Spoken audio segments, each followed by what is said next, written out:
What's going on, guys? Good morning. Welcome back to United View. Welcome back to another edition of Matchday Reloaded here, live in Panenka Studios. As always, it's the day after, the afternoon before. It's Manchester United 2, Crystal Palace 1. 3 points once again for Erik ten Hag in the Premier League. 3 points again for Erik ten Hag at Old Trafford. What's that, like 12 consecutive home victories for the Manchester United manager? First manager to do that since Sir Alex Ferguson. Records continue to get broken. There's drama, there's fallout, there's quotes, there's clips, there's reaction. There is so much to get into this morning. So much that myself, I want to get off my chest. So much that I want to talk about.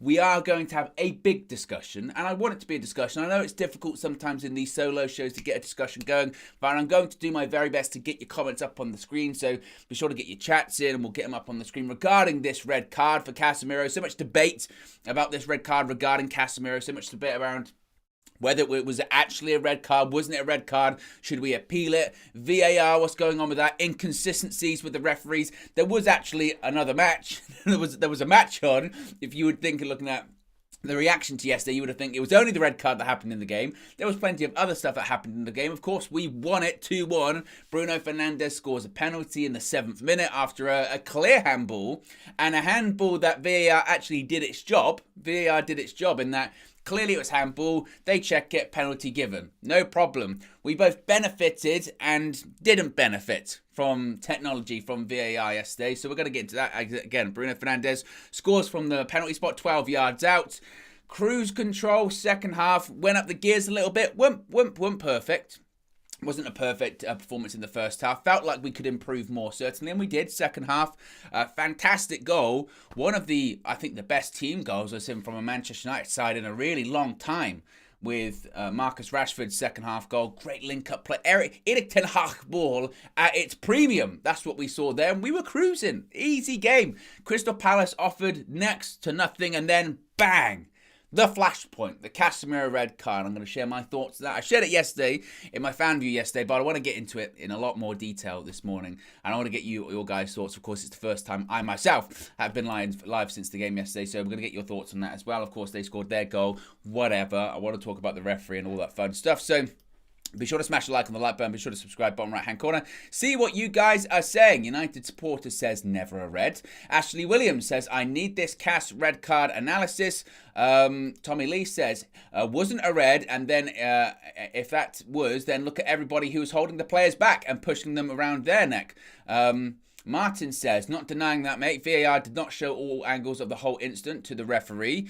But I did see some people saying it was a red card as well. So, look, it's certainly got a lot of debate about it. And again, I want to get into that all this morning. V Cobra says, good morning, UV family. Charlie Hughes says, good morning, United family, and what a sweet morning it is indeed. It's a Sunday morning. It's a rare Sunday match day reloaded, because usually, especially this season, most of the time we play on a Sunday. If it's at the weekend, it's on a Sunday, and if it's midweek, it's the Wednesday, Thursday.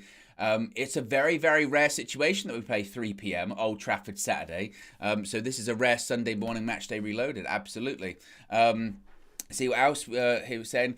We've to appeal and protest against EPL referees. Why is AU not singled out and why only Casemiro? Tank says Fred was brilliant after the Casemiro red card. The Reckoning says VAR feels like it's after us for some reason. Now weak red card, yellow at best for all of the players involved, but to single out Casemiro only is wrong. And if Cas is a red, then AU is a red as well. So certainly the comments letting us know your thoughts so far this morning. Actually, you know what? I want to get a poll up early. I'm going to put a poll up early. We're going to go into the quotes from Erik ten Hag and the players in just a second. I'm going to get a poll up early so we can, throughout the entirety of the show, people coming in, if you leave and all that kind of stuff, you can get your votes in. So the poll is, why is my caps lock's always on for me? Why was it a red card for Casemiro? Typing under pressure is difficult. Was it a red card for Casemiro? Obviously, the answer is yes or no. And you can get your votes in. I think, to be fair, I know what the votes are going to be. We are going to get into that But first, as always, we'll get into the quotes from Erik ten Hag after the game. He said, quote, "This is a good team. They stick together. They're there for each other. You see that in the outcome." Now, he was obviously asked about said red card for Casemiro, and Ten Hag said, I was really happy that he said this, because this was my issue with it. This was my big problem with this red card and the refereeing performance in general in this game. He said, quote, "Casemiro crossed the line. You saw that. However, I'm unhappy with the inconsistent refereeing, not only this game, but also in Palace. They elbowed Martinez, and last week with Eriksen. A lot of other players crossed the line, including some Crystal Palace players. VAR didn't intervene with them." He also then goes on to say, "Garnacho and Rashford gave us totally different dynamic. It was a perfect team goal for me, ended with the cross for Luke Shaw." And you know what? I just want to circle back. I want to circle back to what Ten Hag was saying there, because this was my issue with it, is that by the letter of the law, you can't put your hands up to here. By the letter of the law, you can't put your hands up to here. By the letter of the law, you can't put your hands up to here. That is technically a red card. However, you see incidents like that happen every single week in the Premier League. We'll probably see it happen today or at some point in the next week or so, and they won't get a red card. They'll get a yellow card, because the pushing and shoving and the players coming together like that happens all the time. I think actually even in the Arsenal game earlier on against Everton, there was a similar fracas where they all came together and they started pushing and they started shoving and they started doing all that kind of stuff. And guess what? Couple of bookings, move on. As people are saying, Ayew, he does the same thing. He grabs someone here. They don't even have a look at it. And no one coming out of that incident, before VAR intervened, nobody was saying, what's going on with Casemiro? Casemiro needs to be sent off. Look at, you didn't have Will Hughes rolling around going, I can't breathe. I've been choked. Oh, my eyes have been pulled out of my face. What's going on? No. It was VAR, we've got to check something, we've got to intervene. It was VAR getting involved when they didn't need to get involved. And I don't have an issue with that being a red card, as long as there is consistency with every other decision.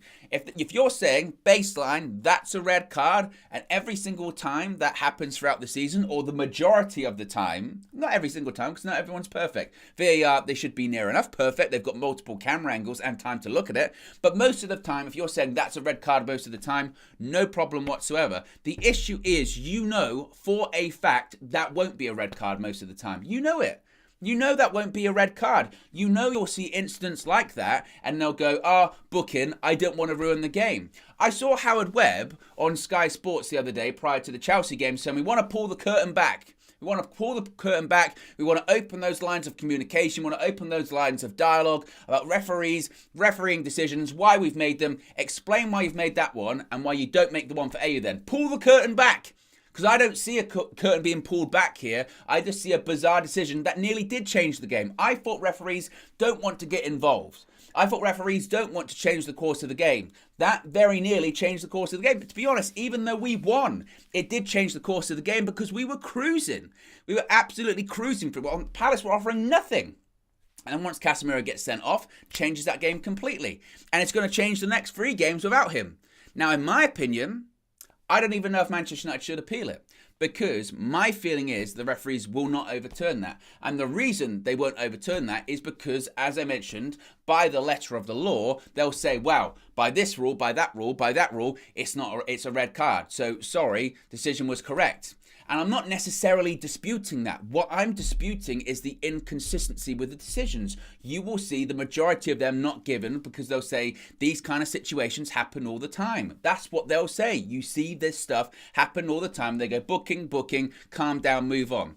Now, obviously, you can look at Manchester United players, and obviously, I think Erik ten Hag might say to his Manchester United players, don't give the referee a decision to make. That's what we say, right? Don't give the referee a decision to make that can get you in trouble. Anthony, don't react, don't cause the situation. Even though you were clearly fouled, you were shoved off the pitch. Casemiro, you're experienced enough. Don't put yourself in the situation where you put your hands up to the neck or you put your hands around the neck because you never know what could happen. But at the same time, perfectly justified, Casemiro could say, well, everyone's kind of doing it there. Why am I being singled out? And why, to Erik ten Hag's point, this is my frustration, so many times, particularly just in the last couple of weeks, VAR decisions Clear and obvious. I thought VAR is meant to get involved for clear and obvious errors. Yesterday, to me, didn't feel clear and obvious. Again, it wasn't a situation where anyone was rolling around down on the ball. Everyone was hugging afterwards. They were laughing. They were laughing about the situation. And yet, when we've actually had legitimately Manchester United players get injured, be on the floor, dealing with an injury, VAR doesn't intervene. Christian Eriksen's out for 2 to 3 months. Why? Because a bad tackle. He didn't even get a booking, Andy Carroll. VAR didn't even bother checking that. We're not going to check that. That's not clear and obvious, even though the player got injured. Lasting effects. Wout Weghorst in the week, clear penalty. We're not going to intervene in that. That's not clear and obvious. Lisandro Martinez against Crystal Palace, elbow. He had to wear a bandage for like 2 weeks on his head. Why? Because he got a massive cut in his head. That's not clear and obvious. It's nonsense. It's just nonsense. And again, I'm not necessarily disputing the law. I'm disputing the competence of the referee and the consistencies of the referees. That's the problem. And when you slow down, if you slow anything down in your hand to here, of course it looks bad. Of course it looks bad. Play it in real time and see the situation. He goes like this and then he backs off and goes like that. And Will Hughes is like, well, you know, it's a nonsense. It's a nonsense. It's VAR unnecessarily getting involved. It's inconsistencies from referees. And it's all talk. It's all talk from referees and the refereeing governing bodies when they're saying we want to assist, we want to improve, we want to be clearer, we want to be more transparent. No, you don't, because we've yet to hear anything. And I tell you now, if in a couple of months' time, like they did with some of their decisions at the end of 2022, when they come out and they go, yeah, we got it wrong actually, well, what does that do for us? What does that do for us? Oh, well done. You admitted that you're wrong. You going to apologise? Are we going to get the points back? Are we going to get the player back? No, we're not. You know, that's my problem. And it's not just a Manchester United issue. It's a Premier League issue. So many times you're watching games and you go, that is terrible. That's a terrible refereeing and VAR performance. And for me, it feels like it's getting worse, because how many times have I sat on streams like this? How many times have we done shows where we talk about how bad the refereeing is? And it's not even just a thing of, oh, it's lazy analysis now. Yesterday's game, the referee, even if you took out the Casemiro incident, the refereeing performance was shocking. Absolutely shocking. Sabitzer, in the last couple of minutes, I mean, beyond clearly wins the ball back, and he gave a foul. And it was like, what? That's crazy. That to me is just absolutely nuts. It truly is. I know people could say, that's the drama.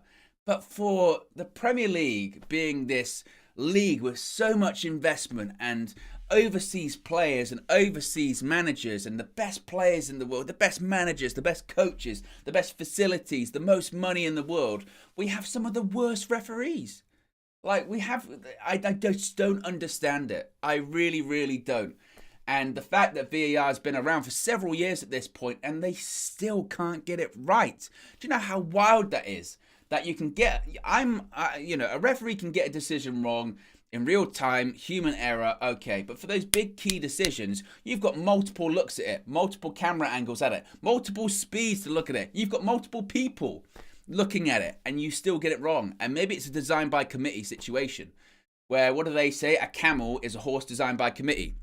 Which essentially is, when you get so many people involved, you get away from the original thought. You get away from the original idea and you end up with a compromised product. You end up with a compromised decision. And maybe that's what VAR is. I don't know. But it's poor. And it's the consistency. That's my problem. That's my issue, is the consistency is poor.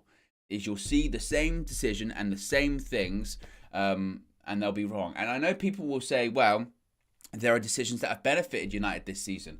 Marcus Rashford with the offside. Some people say Casemiro against Wilfried Zaha at Selhurst Park. That could have been a red card, and it's true. It's true. There have been poor decisions from referees that have benefited United this season, but that doesn't justify it. That's my problem with it as well. That doesn't justify it. I try my very best to be a rational Manchester United fan, whereas I think of it on if I was the opposition fan, would I be annoyed with that? Or would I be claiming that? And if I was a Crystal Palace fan, of course you'd be like, get rid of one of their best players or whatever. But I'd be like, that's harsh. If a Crystal Palace player got sent off for that yesterday and not a United player, I'd go, I don't know about that. I'm not sure about that. And I think it's a cop out to say, well, they balance each other out, so we're just accepting incompetence. Then, if that's the answer of, well, you get some right, you get some wrong, but they balance each other out. Do they actually? Does anyone know that they actually balance each other out? Have we got statistics on that? For me, that's just a lazy excuse for incompetence to say that they balance each other out. Because I don't want, as a United fan, I don't want bad decisions. I want to know that we won the game because we were the better team. I don't want it just to be because, well, hopefully the referee, as many bad decisions as he does for us, he'll do them for them. That's the problem for me, in my opinion, anyway. And again, this is going to be a big topic, and I know it's a big thing this morning, but to me, like I said, it just feels insane.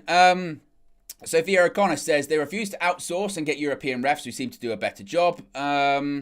What else we got here? The Reckoning says the refs are awful and they are so protected. No accountability, which is resulting in a consequence of more bad decisions. I know I've seen people saying that it was rather a red card. So I'll see what people say here. Steffi Jenks says, keep hands to South. End of. Leacher went in with the shoulder barge. I imagine that wouldn't have been a red. SK said, if anyone ever had hands on your neck, your reaction would be to go for hands on neck. Hughes didn't even react at all because he wasn't threatened. And there was several other camera angles, wasn't there, of people in the crowd recording it. And it looks... And this is the point, isn't it? Is that it doesn't look that bad when you play it in real time. When you slow it down and when you just have a freeze frame of that or that, of course that looks bad.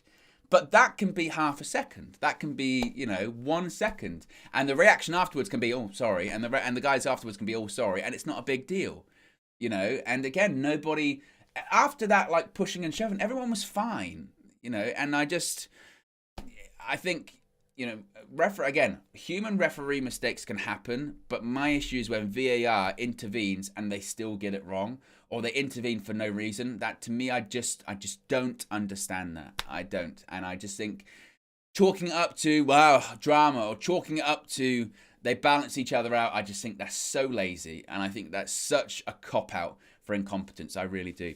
Be sure to smash a like on the like button, guys. Be sure to subscribe, bottom right-hand corner. See if we get to 150 likes. One person, though, who does have a bit of a different feeling, I suppose, is Flex. Here's what Flex had to say after the game. Let us know your thoughts. Before I even start, because usually obviously you're going to start at the start, but I want to start with the flashpoints. Casemiro, what was he thinking? I can't believe it. This is a player who we've relied on. This is a player who was our talisman. This is a player who has so much experience. He just didn't need to get involved. And when you put two hands around the neck of an opponent, whether you shake them hard, whether you throw them to the ground, whether it's softly, it doesn't matter. In today's game, in this day and age, you're going to get a red card all day of the week. And you could tell by his reaction, the way he just walked down the tunnel. He knew. He's a rush of blood, little bit of a hot-headed moment, or a big hot-headed moment, in a situation that was nothing to do with us. It was actually Schlupp, I think, who kind of, pushes over Anthony, and there's a little bit of a fracas, but there's nothing in it. School kid stuff. There was nothing in it. It was youth level football. A youth level altercation. Few players come across, etc., etc. But Casemiro has overstepped the line. You cannot put two hands around your opponent's neck. And I know we can say it wasn't even that hard. He doesn't even shake Will Hughes. He doesn't throw him to the floor. I understand all of that. But in today's game, it's indefensible. And you know what? He's out for 3 games now. He's out for 3 games. The only plus is that he doesn't miss the Carabao Cup final. But we've already got a long-term injury to Christian Eriksen. Donny van de Beek's already out for the rest of the season. McTominay's out. Luckily, we had Sabitzer today to even come in, and now he's going to get thrust into it. So no positives there, apart from the fact that at least he doesn't miss the Carabao Cup final, because that would have been even worse today. And you know what? He almost cost us the points today. Let's just be honest. He almost cost us the game, and he will know that. But now to the positives, and I want to extenuate these positives because I feel like the game has been overshadowed now with that Casemiro sending off, and how the game ended up. It kind of takes it away from tactically what we was doing. It takes it away from letting our levels drop, and we kind of went a little bit flat, because actually Eric Ten Hag made the right changes at the right time, took off Weghorst, put on Garnacho, put Rashford through the middle. Obviously, I disagree. I disagree considerably. I think that I understand the point that he's making there with when you do raise your hands, and this is kind of the thing I was saying before, is that I understand when you raise your hands and you put them up to the neck and you do that, and you put yourself in the situation, you never know what's going to happen. At the same time, though, I have a massive problem with the referee giving that and not giving anything else. And as I said, even earlier on in the day, we saw a bit of a coming together in the Everton Arsenal game. Bookings came from it. We move on, and that was going to be the situation as well. By the way, the referee in that incident, he gave Anthony a yellow card. I think he gave Schlupp a yellow card. That was it. They moved on. No problem. Both sets of players were happy. Not an issue. Bit of a flare up. Good atmosphere. Move on. And VAR gets involved. And I even disagree with him saying, "Oh, Casemiro knew when he walked down the tunnel." My reaction was Casemiro looked around and said, "Really? Really?" I really disagree on that one. I was talking to him after the game about that, and I disagree. Ryan Hamilton says, by law, yes, but inconsistent views on this is a joke. Simple. And again, that's my issue. That's honestly no doubt about it. My issue with all of this is that by the letter of the law, it is a red card. When you put your hands here, when you put your hands there, when you put your hands anywhere like that, it's a red card. However, you see that all the time. And I also saw something else in the chat. I think I can't find it now. Which was to the effect of, well, it's Casemiro. This kind of stuff happens.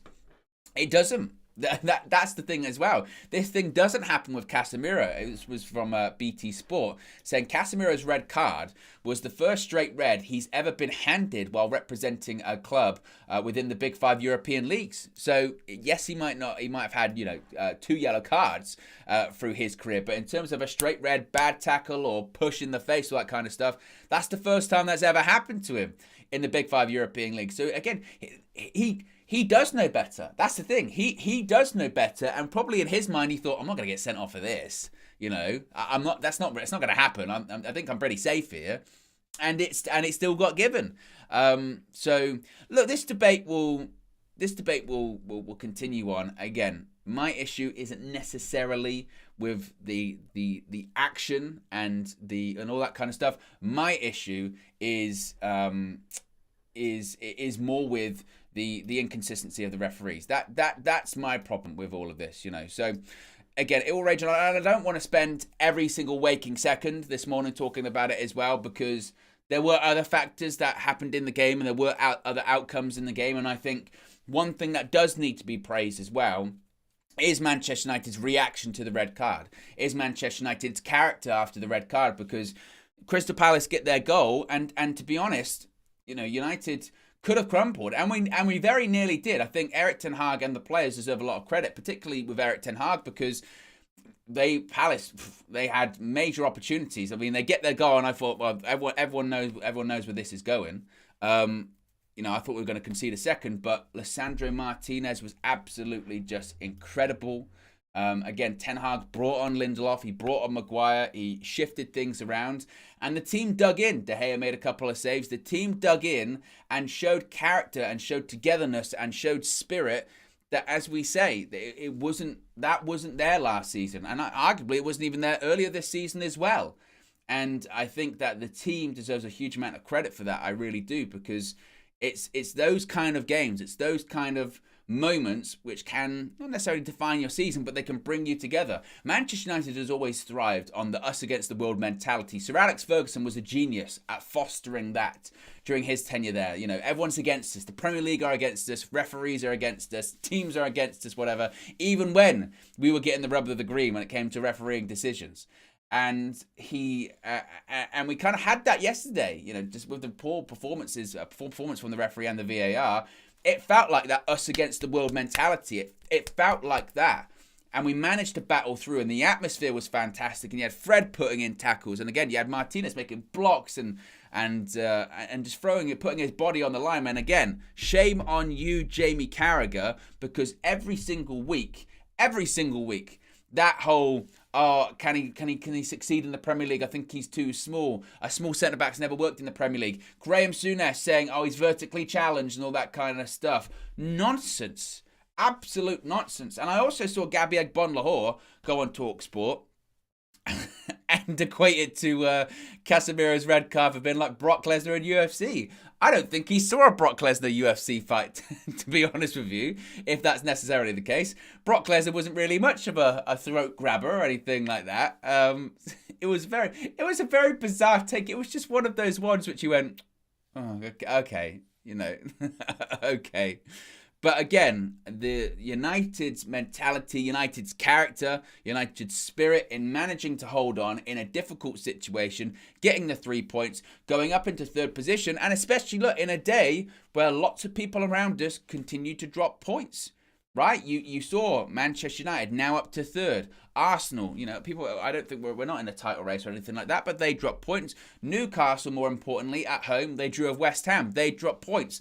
That top four, and we are still looking up as opposed to looking down, but if we can really comfortably get a good cushion between ourselves and 4th place, 5th place, 6th place, then we're in a real good place, especially when we've got all of these games coming up. We have to be realistic that because of the fixture schedule being what it is, there might be some games where we're going to drop points, and that's really, really frustrating. That's really, really annoying.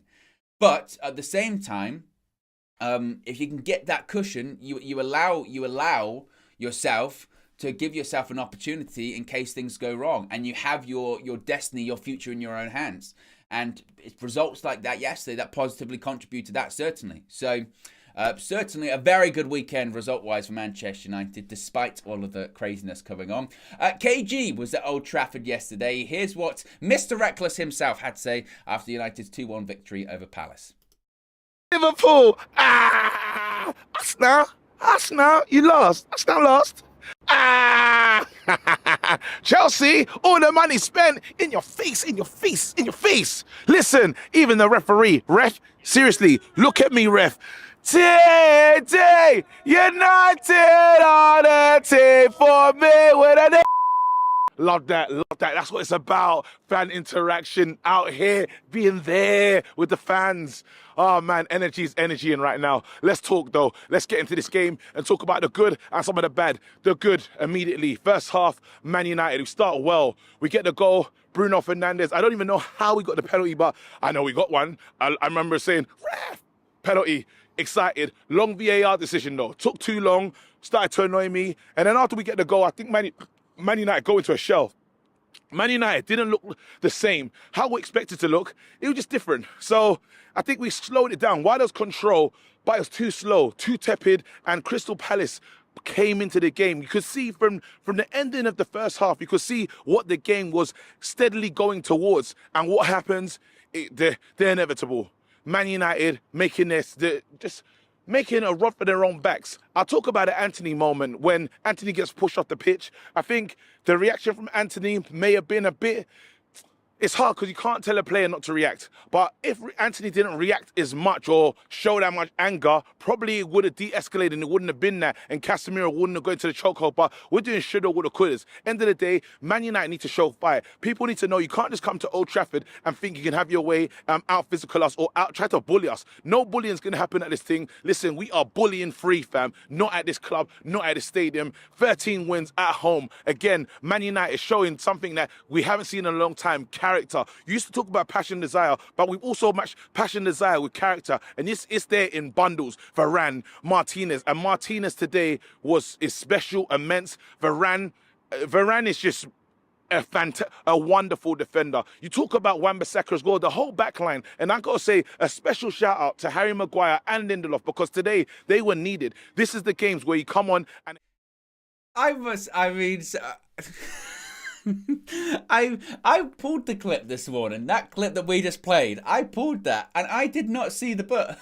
I did not see the burp that first time around. I've got half a mind to play it again to find the burp, the burp again because it was loud. And he just brushed over it. I'll see if I find it again. I'll skip through it. Liverpool, on the team for me with a Love that, love that. That's what it's about. Fan interaction out here, being there with the fans. Oh man, energy is energy in right now. Let's talk though. Let's get into this game and talk about the good and some of the bad. The good immediately. First half, Man United, we start well. We get the goal. Bruno Fernandes. I don't even know how we got the penalty, but I know we got one. I remember saying, ref, penalty. Excited. Long VAR decision though. Took too long. Started to annoy me. And then after we get the goal, I think Man United go into a shell.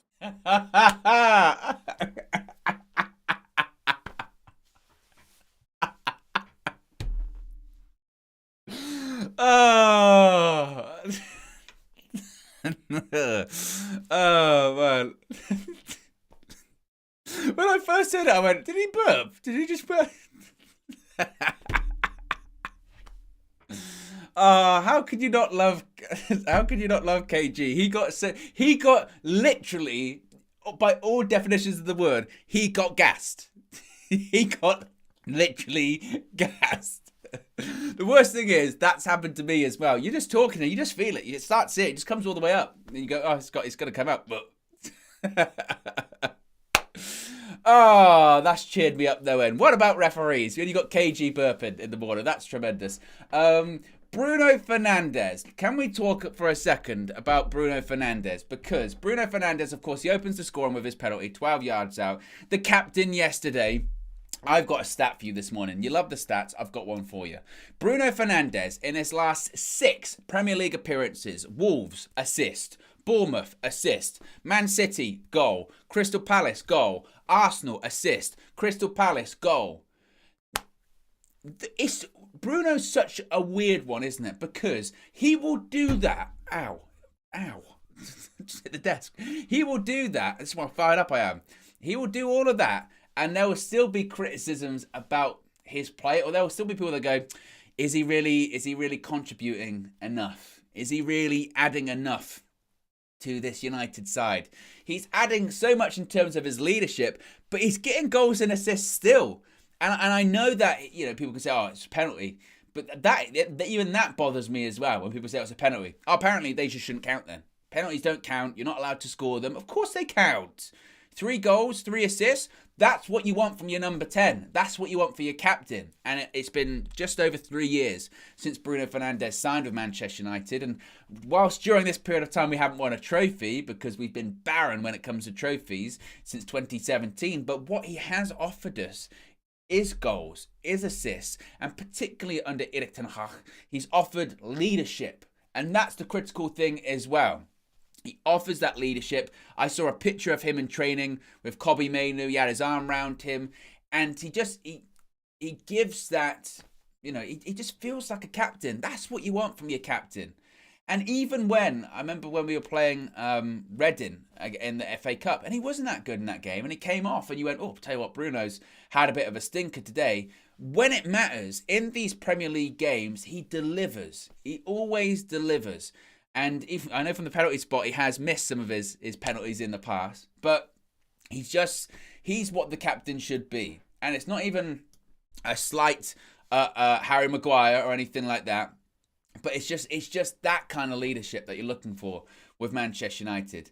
And I know people can say, oh, we want the goals that Bruno had when he first came in to United, but realistically, that's just not going to happen because of the system that Erik ten Hag plays.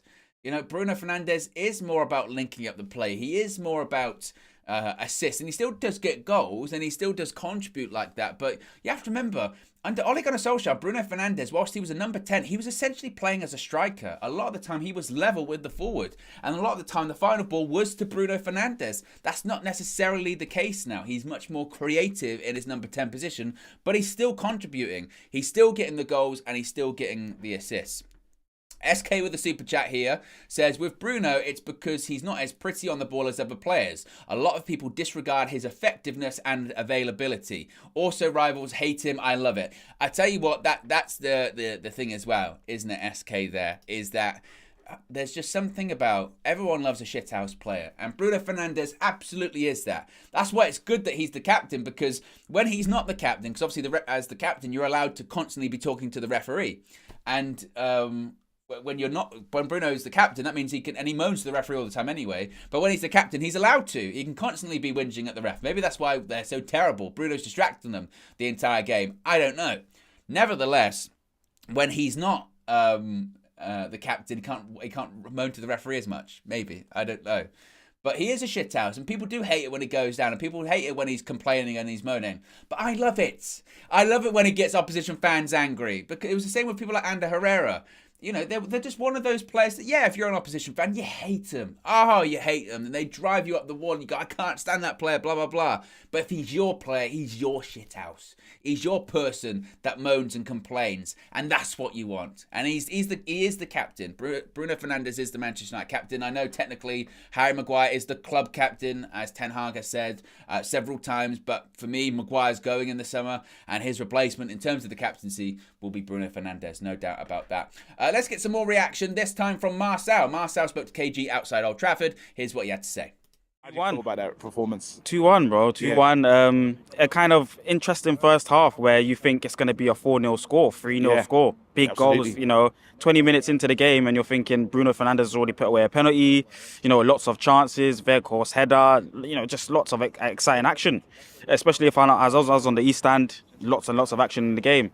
Then again, towards the end of that first half, it kind of looks like Crystal Palace a little bit, or a bit shaky, a bit tentative, a bit nervy. That intensity that we normally have in games just kind of fizzled away towards the end. I think it was mad because the first half, we looked so good in the beginning, get an early goal, and there was total control. But I think the tempo was it was off, and it kind of seeped into the second half. Would you say that? Yeah, definitely. I mean, Fred had a nice little opportunity off a good shadow run from Weghorst, and then a cut back. Rashford got in a couple times as well. Shots, tested the keeper. But then, like you're saying, in that second half, it was just kind of fizzled out a little bit. We wanted to see something a bit more. And then, obviously, Rashford again, scores an important goal to put us 2-0 up. Talk to me about Weghorst, though. Again, another performance doesn't register.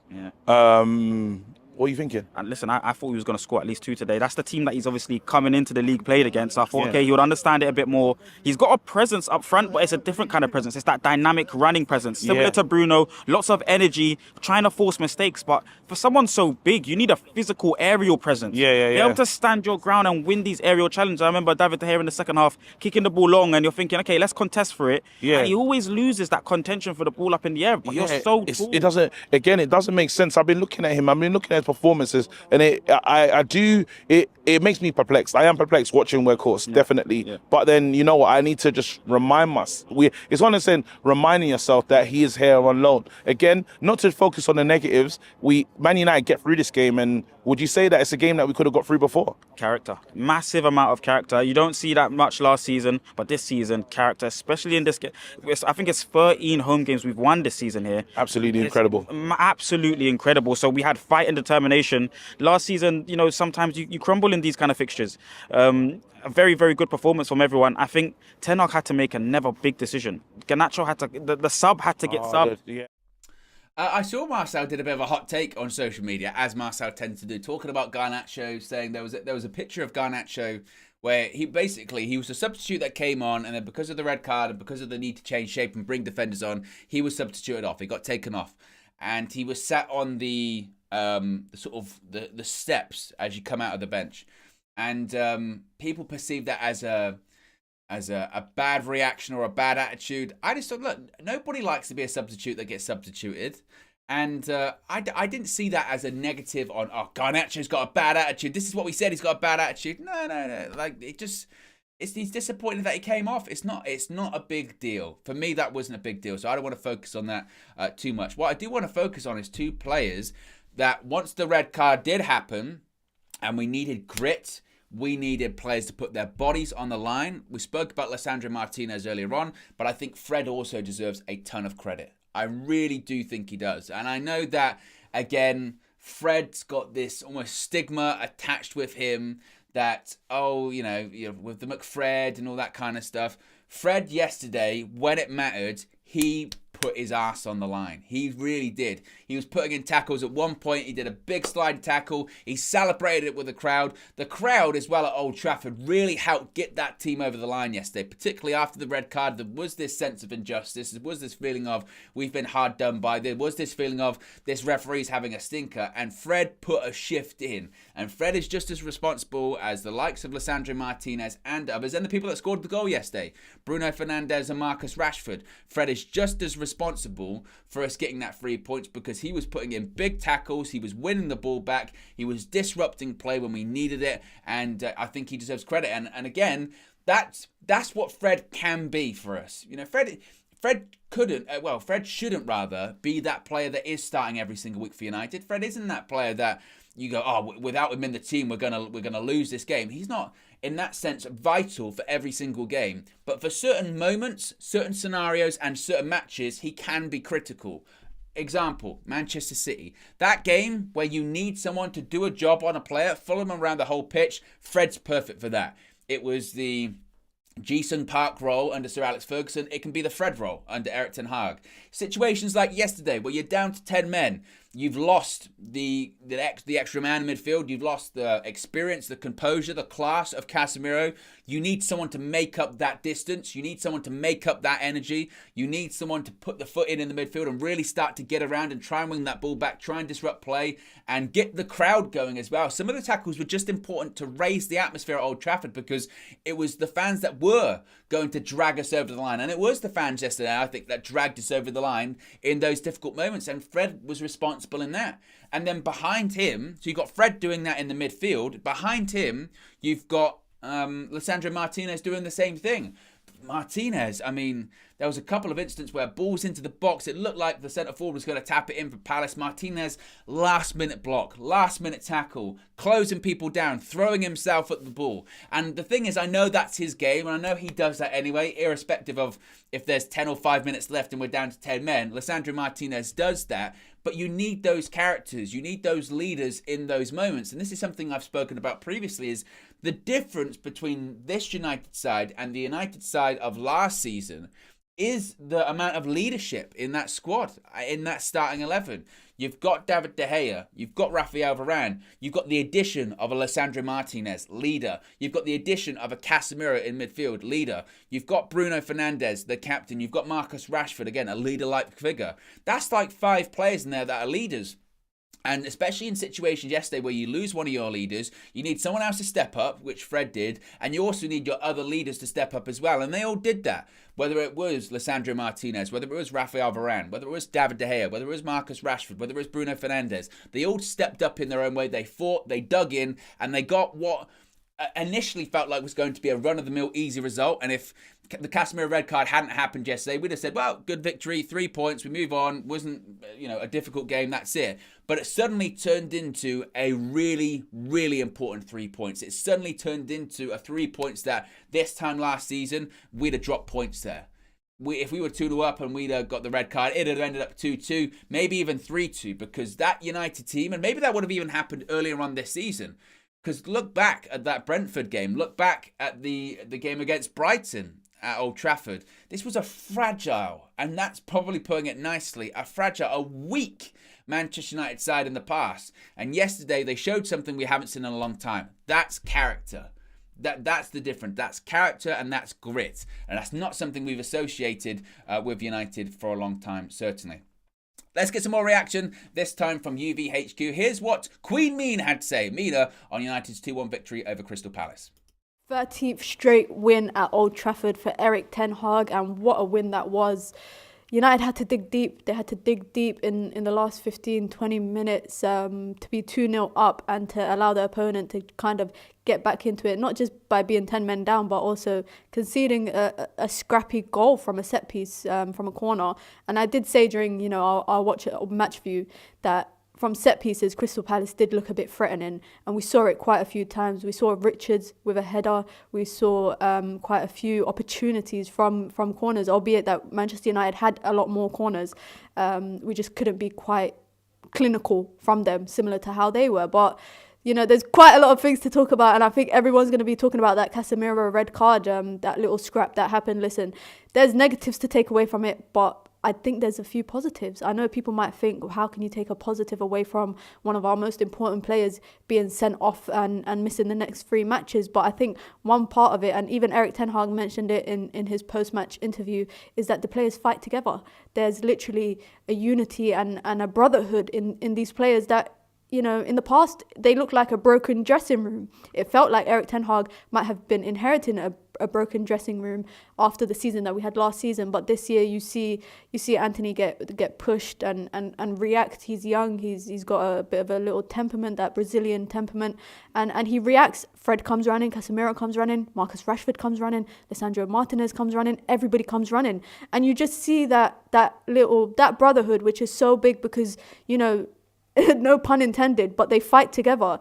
And you even saw it in the game in the last 10, 15 minutes. The team dug deep and they were fighting together to see the game out. And yeah, I'm very disappointed, you know.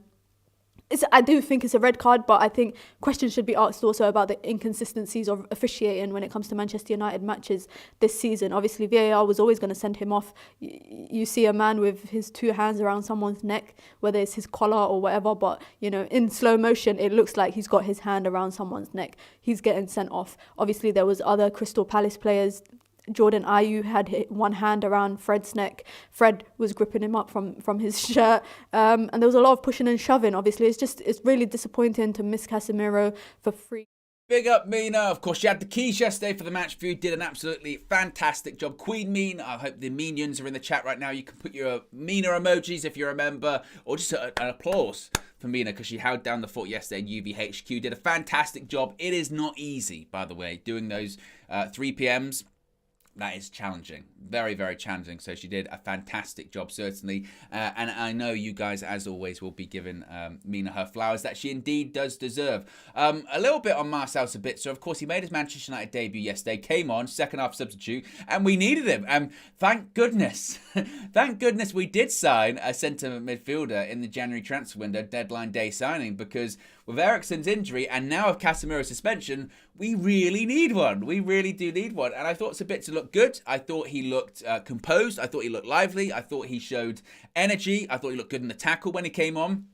As I've said previously, talking about the Sabitzer loan, when it happened, he was a captain at RB Leipzig, and we're going to need that leadership because we're going to be missing that level of leadership from Casemiro in the games that he's missing. Again, fortunately, he doesn't miss the Carabao Cup final. He will be able to play against Barcelona as well, so he still is available for some of the big games we've got coming up this month, just not the Premier League games. Again, depending on if United decide to appeal it or not. I don't think they will because I don't see it getting overturned. But Sabitzer, I thought, looked good. I thought he looked lively. Of course, he's going to probably start now against Leeds in both of those games, back-to-back. We've got Leeds on Wednesday, then at the weekend as well. And he's going to be really important. But I think, as I've said before about Sabitzer, when we signed him, I think it's a really shrewd bit of business by United. I think in terms of deadline day signings, last minute signings, because Christian Eriksen got injured, that pool of players, of quality players, of players that can positively contribute, not just necessarily getting a body in, which we needed. We did need to get a body in, but we needed more than just a body. We needed talent, we needed quality, we needed the right personality, we needed the right profile of player, and I think Manchester United have done that. And I think that's going to be a player in Sabitzer that we go, I tell you what, that was a good bit of business by United. They did a decent job. That came out of nowhere, but he's going to be really important. And he's going to be playing in some big games for United this season. You know, it's going to be interesting to see if we have Fred and Casemiro more regularly, or if it's going to be Sabitzer and Casemiro more regularly. For the immediate future, it's going to be Sabitzer and Fred, which is interesting because it's not a partnership that's been done together before. It's not a player that are totally familiar with each other either, and it's going to be interesting to see how quickly they can pick up that understanding and pick up that chemistry together. Hopefully it'll be fairly quick. Good players know how to play together. Good players know how to read each other's game, and it's going to be interesting that when Casemiro is back again, what midfield partnership is Ten Hag going to go for? I don't think Casemiro is going to have to work his way back into the team or anything like that. It's not going to be like Casemiro when he came into United earlier on this season. Once Casemiro is available, he's playing. But I think Sabitzer did a good job yesterday. And as I mentioned, talk about a really, really important time. Of course, against Barcelona, this is the problem. Against Barcelona at the Nou Camp, but it doesn't really matter too much. Casemiro is not suspended for that one. In addition to Lisandro Martinez being suspended against Barcelona, so is Sabitzer. By all accounts, he has a UEFA one-match ban in European competition. So that one most likely will be Casemiro and Fred. And then it's going to be interesting to see what they do in the second game as well. So certainly a lot of decisions for Erik ten Hag to make there. We've got over 800 people watching, less than 200 likes. We can do better. Don't let the referee injustice get you down, folks. Be sure to smash the like on the like button if you haven't already. Be sure to subscribe as well, bottom right-hand corner. Remember, you can join the UV Members Club as well. Links in the video description. It's also the pinned comment in the live chat. You get your badges, your emojis, and your exclusive members-only content as well. As SK says right there, get those likes in, certainly. We can get to 200. I know we can. I believe in all of you. Let's get some more reaction from outside Old Trafford. DJ, in the preview, in the build-up to the game, he had told me that he'd never seen Manchester United lose at Old Trafford. The record's intact. Yes. Here's what he had to say alongside Steph with KG after the game at Old Trafford. To my right, to my left. I got DJ. I got Steph. Ladies first. All right, DJ, talk to me. How that victory feel for you, mate? Hey, listen, yeah. Today we was against 13 men, yeah? Yes. The ref, Talk about the it. fans, Talk about and it. the 11 of Crystal Palace, yeah? Yeah. The ref was shocking, yeah? Yeah. But you know what I loved? What you love? The players fought for every single ball today. Yes. Yeah. Every single ball today, yeah? We was not coming out of that stadium without a win. 100%. The man them did their thing today. The man them did their thing. Steph, coming straight to you. First of all, yeah, Wambi. Wan-Bissaka. Because every time I look at him, I think of you. Yep, and of course. How you disowned him. I did. No, I lost my way. Wan-Bissaka was a bit shaky, but now Wan-Bissaka's locked down that position. It looks like it's his position. Yeah. Again, today was a tough game. Today was a very hard-fought game. How did you see it in your eyes? Do you know what? All I kept thinking about was that equaliser that Palace scored against us a few weeks back, and I was like, please do not let it be 2-2. Like, please. So the nerves kicked in. The nerves kicked in. I was sitting next to DJ, and I was like, I was like, I have a bad feeling. And when Harry Maguire came on, I was like, please, God, no. Yeah. But we stuck it out. The United of last season, we wouldn't have been able to hold on to that win. We would not have been able to hold on to that. Absolutely. We would have drawn. Absolutely. Would have drawn, yeah? Absolutely. But this season, like you said, we fought for every ball, which is what I wanted to see. And particularly, I'll tell you, shout out, where's Marcel, man? Where's Marcel? He's here somewhere. Don't worry, but shout out to Marcel. Shout out to Marcel. Shout out to David De Gea. Now, listen, Marcel, yeah, he's a David De Gea hater. Yep. But all I saw from on the back line is David De Gea shouting instructions. He was so vocal. He was like, at one point we were sitting really deep, and he was just telling everyone, move up, man. Move up. You're too close. Move away. Again. I just think the back line in general was really, really vocal, and I think that's what held us through till the very end. It got us through. It got us through. I want to say a special shout out to actually Lindelof and Maguire as well today, because they came in when we needed them. There was a wall of pressure coming from Crystal Palace. How do you think that the whole back line did today? Actually, Hey, listen, the back line, this is the first time in years where I felt comfortable with our back line. Martinez, Varane, they look like they've been playing for Man United for years, yeah? Absolutely. And it'll be listen, a catastrophe if we don't win something with that back line there. This is the first time in years we've had real quality there. Yeah. Maguire, Lindelof, special shout out to them. They came in. Look, we needed them to perform today. Look at DJ all fired up. That's what I like to see. I like to see a fired up DJ. I like to see DJ. He was there. It was like Jonathan Coachman on the Rock. Oh, it was tremendous stuff. Tremendous stuff. But big up DJ, big up Steph as well.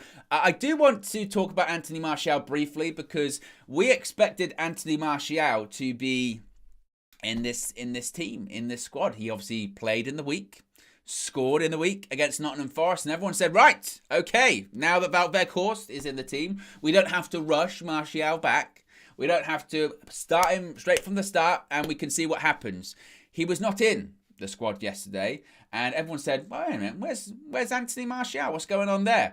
And Erik ten Hag revealed before the game that Martial has picked up another injury. He's had a recurrence, or he's, had some, he feels uncomfortable. Whatever it may be, he's picked up another injury. And it's just, I spoke earlier on about thank goodness we signed a midfielder in January because of Casemiro's now suspension. Thank goodness we signed a striker in January. My goodness me, thank goodness we signed a striker, because if we hadn't have signed a striker, we'd be in a real bit of problem. This was the problem with Martial, and I've been saying it quite a few times recently. It's not a case of if, it's a case of when. That's the problem with him. And honestly, there must be something legitimately legitimately wrong with him physically. If he's playing, how long did he play in the week? Was it 15, 20 minutes? If he's playing 15, 20 minutes of football and he can't get through that without getting injured every single time, again and again and again, there's something wrong. There's something clearly wrong with him physically at this point. Speculation, of course, but I mean, you can chalk it to bad luck, but it feels like just physically he must be falling apart then. I think he's missed, is it 20 games this season? And I don't even think here, I mean, Kay says, I'm pretty sure it's always the same thing, getting re-injured. It's not even necessarily that. There have been different injuries this season. It's been his hamstring, it's been his knee, it's been his Achilles, it's been a variety of different situations.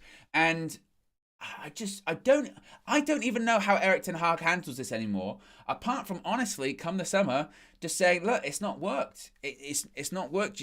I need people that are going to be available. Martial, when he plays, and this is such the frustrating thing, is when he plays, what happens is what happened in the week. He scores. Most of the times he's played for United this season, he's either got an assist or he scored. His goal contributions per minute ratio must be incredible. But we're in February. He hasn't played 90 minutes. I think he's missed something like 20 games this season. And Erik ten Hag in pre-season, he went with this guy. He said, you're my guy. You're going to be my striker.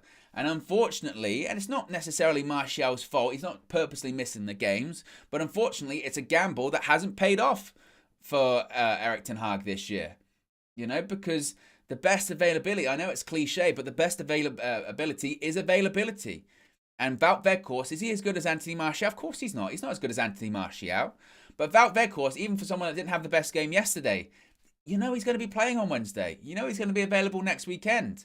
And because of that, you can have Rashford in the position where he's at his best. Because of that, you can have Bruno Fernandes in the position where he is at the best, which is on the left wing, and Bruno Fernandes in the 10.